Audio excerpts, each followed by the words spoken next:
You want to know why it took Brandy and Monica decades, yes, decades, to finally do a tour together? Simple. Inflated egos, estranged hearts, and a mixed masterclass and money moves. These two R&B powerhouses who gave the world The Boy Is Mine, a generational anthem, and all households should have been printing money on tour by 2000. But no, what did we get instead? War paint and red bottoms, passive-aggressive interviews, and let's be honest, when you've got two queens in one kingdom, somebody's always thinks the other throne don't belong. Back in 1998, two of R&B's biggest young queens came together for a duet that rocked the whole music scene. But behind the scenes, it was way messier than anyone knew.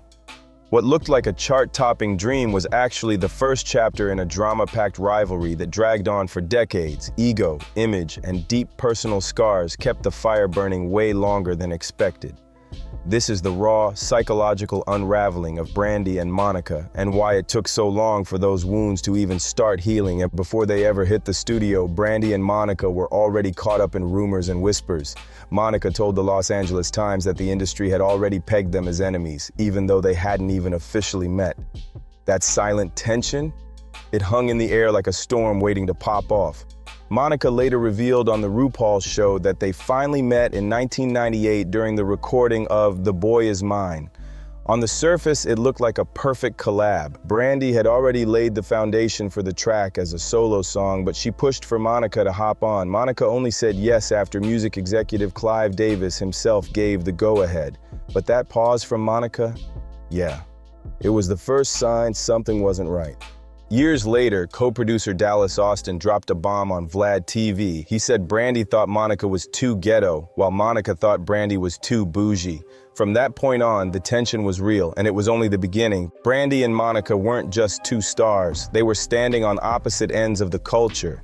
And deep down, they triggered something in each other that neither could fully name. Brandy was seen as America's sweetheart, polished, well-spoken, and always in control. She fit the mold of that safe, suburban image of young black girlhood. Monica? She was the total opposite. Raw, fiery, unfiltered, straight from Atlanta and proud of it. People called her fast, hood, and too real for the industry's comfort. But here's the wild part. They never got the chance to truly figure out who they were. The music game didn't want that. It needed them to be rivals, to feed the drama and keep fans locked in. The industry basically turned them into opposites for the sake of the spotlight. In psychology, specifically Jungian analysis, there's a concept called the shadow self. It's the part of us we push down or try to ignore. And sometimes we throw it on someone else, especially when they show us a side of ourselves we don't want to face. That's exactly what played out here.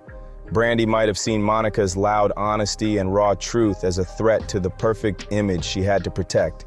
And Monica? She might have looked at Brandy's calm, composed vibe and all that industry favoritism as straight-up arrogance, even if it wasn't meant that way. Neither of them was really wrong, but back then they didn't have the tools to understand that. Fame takes a toll, and nobody talks about the mental cost until it finally explodes. When kids are raised to believe their value depends on applause, perfection, and staying in the spotlight, their inner worlds can take a serious hit. That pressure, it doesn't just disappear, it builds. And for Brandy and Monica, that weight showed up early. Their first studio session didn't even go smoothly. They had to redo the whole thing. Monica recorded her part in Atlanta with Dallas Austin, while Brandy laid down her vocals in LA. They couldn't even be in the same room, not in real life, not even in music. Their voices were stitched together later in post-production, and honestly, that said everything. The relationship was more smoke and mirrors than anything solid. According to People magazine, the real tension really blew up after the song dropped. Brandy hit the Tonight Show stage performing The Boy Is Mine solo, and Monica was heated. This wasn't just a mix-up with schedules. Monica saw it as a major slight, and Brandy, she was fuming too, especially after Monica dropped her album with the exact same name. Since Brandy created the song first as a solo joint, she felt that title should have been hers only. From that moment in 1998, things got real. At the MTV VMAs, they performed the song together, but behind the scenes, People magazine claimed they actually got into a physical fight during rehearsals. Both teams denied it, and their managers tried to calm things down with a joint statement blaming the media and calling the drama totally unfair. But years later, Dallas Austin spilled the truth on Vlad TV. He confirmed the rumors and said Monica straight up punched Brandy in the face backstage. Years later, Monica kept it real with Angie Martinez. She admitted what happened and made it clear. Nobody got seriously hurt, but this wasn't just some silly teen drama. It was two young women being pushed to put on a united front, all while battling private pain and pressure from every angle.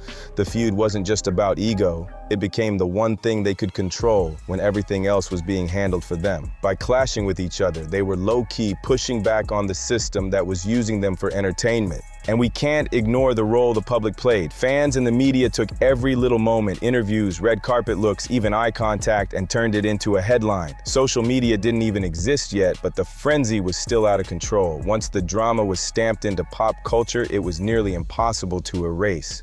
Here's where it gets even deeper. The psychology behind it all? Wild. Fans weren't just picking sides. They were projecting their own lives onto Brandy and Monica. For suburban girls, Brandy was the dream. She was polished, safe, someone their parents approved of. But for those who came from rougher backgrounds, Monica was the truth. She wore her pain and her strength like armor. Even with all the chaos, their song still blew up. The Boy Is Mine topped the charts for 13 weeks, went double platinum, and earned them a Grammy. But the price of that success? It was peace. Monica later said the feud became its own monster, fed by fans, the press, and the storyline of the song itself. She admitted they never kept in touch after recording, because that's exactly when the rumors started flying. Monica once said the song itself, since it was all about a feud, created the vibe that they were really beefing in real life.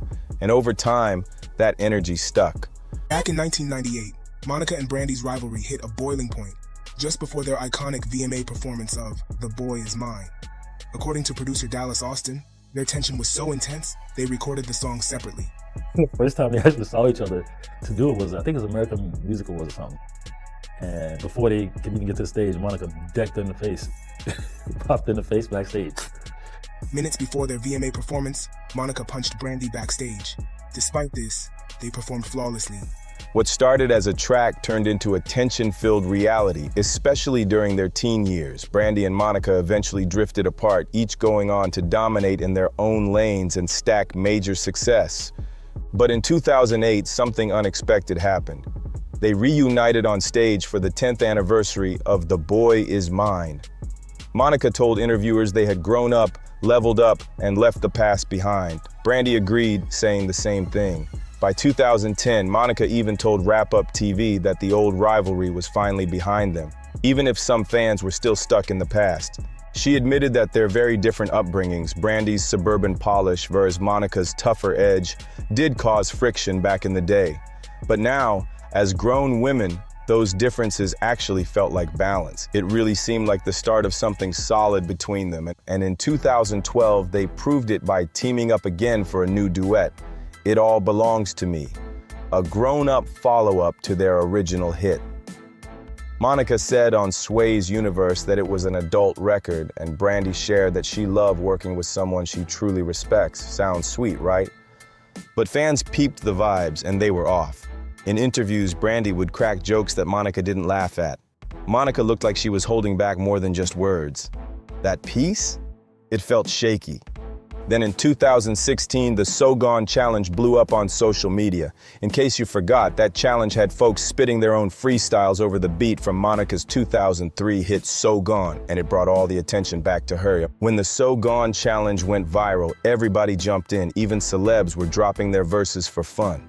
But when a fan asked Brandy if she was going to participate, her response was cold. Job, bye. Just like that. No freestyle, no good vibes, just shade.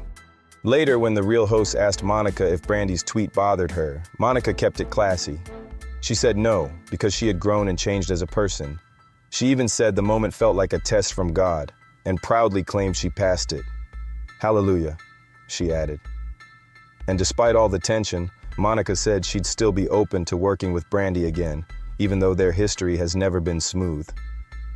But Brandy, she was clearly feeling some kind of way that same day. In a now-deleted Instagram post, she dropped some cryptic captions like, "I know the real story that everybody doesn't know," and "Positivity is the one thing you should not fake."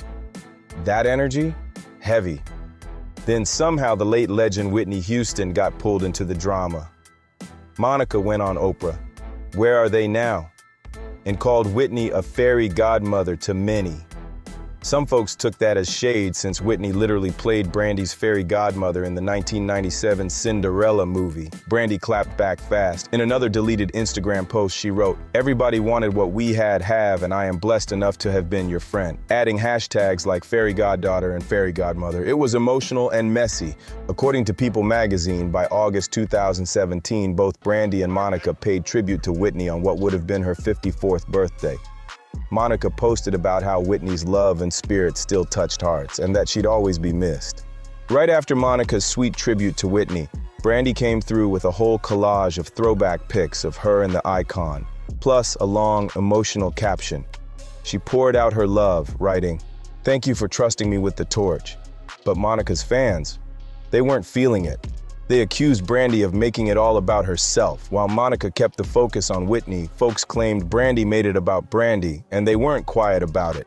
Things got tense real quick. Brandy snapped in the comments before deleting them and said, "Monica needs to really check her evil fans." That line alone sent the internet into a frenzy. Then came the 2018 Essence Festival, and Brandy added more fuel to the fire. She hit the stage performing "The Boy Is Mine" solo, and at the end she flipped the lyrics singing "The Song Is Mine." Fans lost it online. They saw it as straight-up shade aimed at Monica and called Brandy out for being the one who kept stirring the pot. Twitter was flooded with posts telling Brandy to chill and take several seats. By 2020, both stars admitted they hadn't spoken in 8 years, but that didn't stop them from stepping into the Verzuz ring. At first, everything seemed calm, until Monica introduced her hit "So Gone." While hyping the track, she joked about her past, saying she used to kick in doors and smack chicks. Brandy, with a sly smile, chimed in and said, "I was on the receiving end of that behavior." The tension? Real, and the crowd felt every second of it. Monica was caught off guard, and it showed. Brandy's little joke during the Verzuz battle instantly put her on defense. Brandy quickly tried to walk it back, saying it was meant to be funny and Monica should have taken it that way. But Monica wasn't laughing. She made it clear she already had a reputation and didn't need any extra commentary making it worse. Brandy agreed, apologized on the spot, and said she didn't want to ruin what they were rebuilding. They kept the show moving, staying professional, but the tension was hard to miss. To some, Brandy's comment might have sounded playful, but to Monica, it cut deep. That one line hit a nerve she's been trying to protect for years. Monica has spent her adult life trying to move past that rough girl label the world slapped on her early in her career, so when Brandy joked about being the one she kicked in doors and smacked, it felt like more than just a joke. It felt like being dragged back into a box she's been trying to break out of. For Monica, it wasn't about the words, it was about the weight behind them. She's worked hard to become more than the image the media ran with, the tough girl, the fighter, the one always ready for smoke. And from a psychological lens, what happened was a classic case of identity threat. That feeling when a deep part of who you are gets twisted or thrown back at you in a way that feels unfair. Brandy's joke acted as a trigger, reopening a wound Monica's been trying to heal. It reminded everyone, especially Monica, that no matter how far she's come, the past still has a way of showing up when she least expects it. That kind of psychological weight isn't light, especially for someone like Monica, who's had to constantly defend her character from twisted media stories and fan-made assumptions. But in 2024, something big happened. Brandy and Monica popped up on Ariana Grande's remix of "The Boy Is Mine," and the internet exploded. Monica called it a blessing to reconnect with Brandy through the song that changed both their lives. Brandy added that it wasn't just about music. It brought them back to a time that was explosive and transformative in every way.